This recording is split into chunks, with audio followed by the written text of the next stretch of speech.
हमारे शास्त्र वर्णन करते हैं कि दरवाजे पर नींबू और मिर्ची क्यों टांगा जाता है।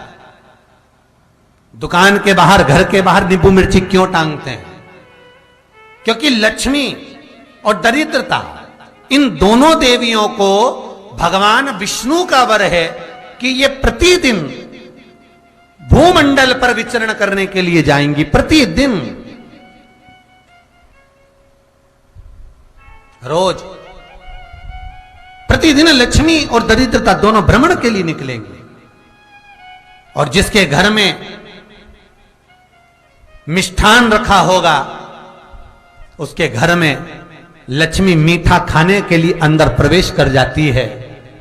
और नींबू और मिर्ची दरवाजे पर इसलिए बांधते हैं कि दरिद्रता हमारे घर में प्रवेश ना करे, वो दरवाजे से खाकर ही चली जाए। दरवाजे से।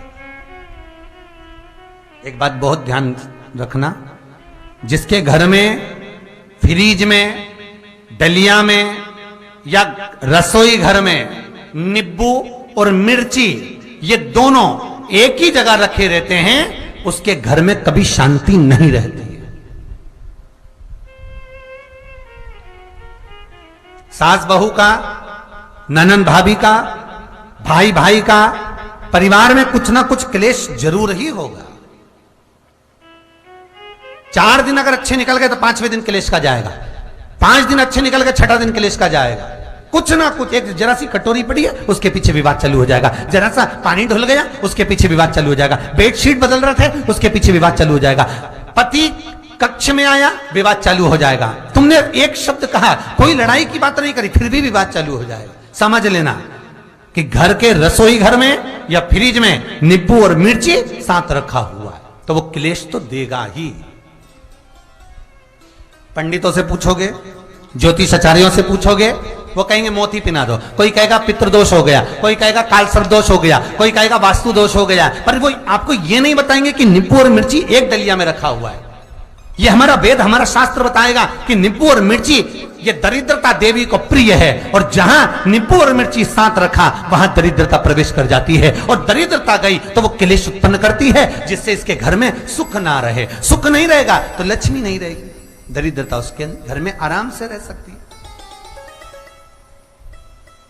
अब बहुएं कहीं किसी से पूछ रही, सास किसी से पूछ रही, हमारे घर में शांति नहीं है, हमारी बहू बहुत अच्छी थी पहले, बहुत क्लेश करती है, हमारी सास बहुत अच्छी थी, बहुत क्लेश करती है, घर में विवाद इतना ज्यादा होता है। गुरुजी, जरा सी बात के पीछे विवाद होगा इतना बड़ा फैल जाएगा, पति पत्नी में जरा सी बात होगी इतना बड़ा फैलाना हो जाएगा, बच्चों को थोड़ा सा समझाओ इतना बड़ा फैलाना हो जाएगा। कारण क्या है? उसका कारण है तुम्हारे घर में जरूर एक डलिया के अंदर नींबू और मिर्ची या फ्रिज के एक बॉक्स के अंदर नींबू और मिर्ची रखा हुआ है, उसका क्लेश तुम्हारे यार रहेगा ही, सदा रहेगा। इसलिए महाराज नींबू मिर्ची दरवाजे पर टांगा जाता है, बाहर संग नहीं, बाहर जाए। एक बात बहुत सुंदर है, जैसे दूध और दही दोनों एक ही झोले में, एक ही बैग में, एक कैरी बैग के अंदर दूध और दही अलग अलग पॉलिथीन में बंधे हुए हैं, अलग अलग डोलची में, अलग अलग डब्बे में रखे हुए हैं।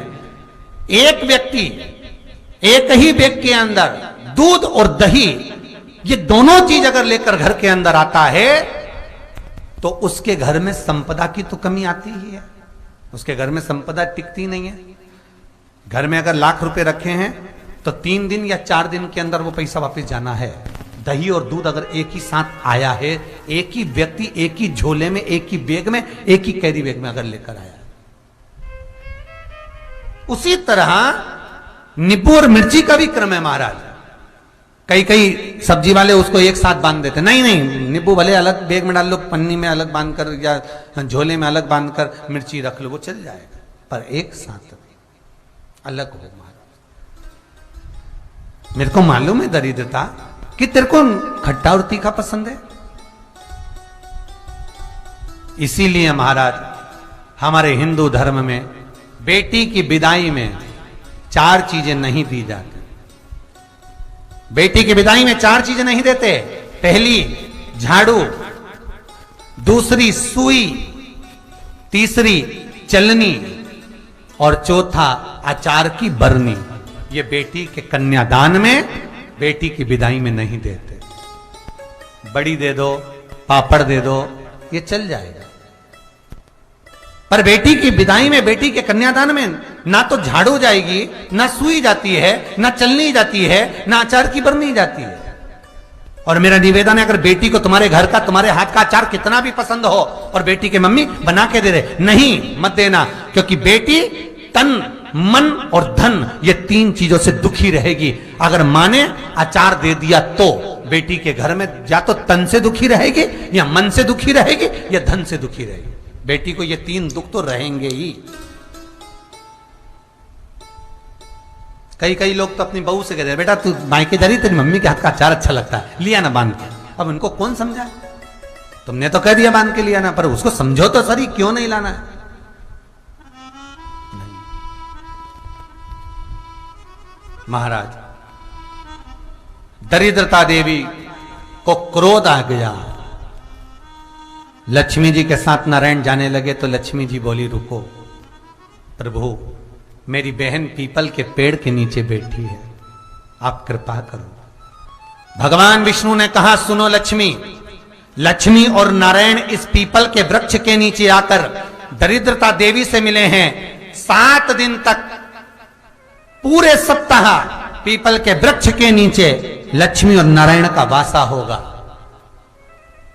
जो पीपल के वृक्ष के नीचे आकर दीप जलाएगा, पूजन करेगा, पाठ करेगा, उसको संपदा की प्राप्ति होगी। इतने में दरिद्रता देवी खड़ी हो गई और दरिद्रता ने कहा, वाह नारायण वाह, क्या बात है आपकी, पीपल के वृक्ष के नीचे तुम मिलने के लिए आए, मैं तो पहले से बैठी थी। 7 दिन तुमने अपने कर लिए, इसमें 1 दिन मेरा होगा। भगवान ने कहा, कौन सा? तब दरिद्रता देवी कहती है, रविवार का दिन पीपल के वृक्ष के नीचे ये दरिद्रता देवी विराजमान रहेगी।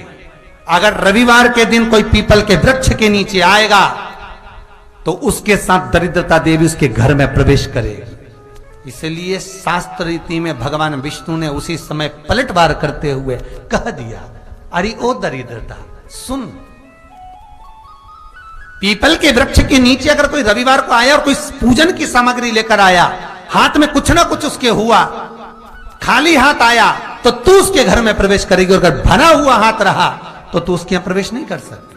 ठीक है प्रभु, वचन दे दिया भगवान ने। इतने में दरिद्रता देवी भगवान विष्णु से बोली, प्रभु, सारे देवताओं के पीछे अधर्म बैठा हुआ है,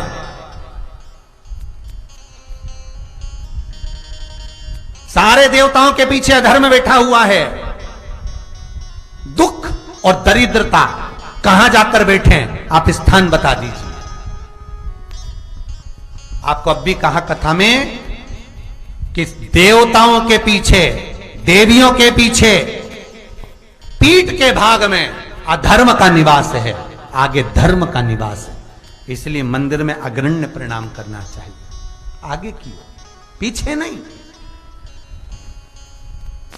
दरिद्रता देवी कहती है, ये दरिद्रता और दुख कहां जाकर बैठेंगे, आप वर दीजिए। भगवान विष्णु ने कहा, ये भी तेरे लिए है, तू लक्ष्मी की बहन है, मांग ले, तुझे कहां बैठना है, कहां रहना है। दरिद्रता देवी कहती है, जिस घर में स्त्री दोपहर में सोती होगी उसके घर में दुख और दरिद्रता दोनों जाएंगे। जिनके घर में कांटेदार पेड़े लगे होंगे, पौधे लगे होंगे, उनके घर में दुख और दरिद्रता दोनों जाएंगे। जिनके घर में रात्रि में बासी बर्तन पड़े रहेंगे, उनके घर में दुख और दरिद्रता दोनों जाएंगे।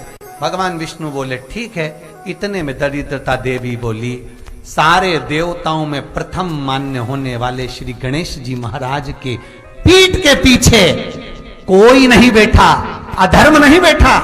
आप हमें वर दो कि दरिद्रता और दुख गणेश जी की पीठ के पीछे विराजमान होंगे, पृष्ठभाग में दरिद्रता और दुख दोनों रहेंगे। वर दो आप।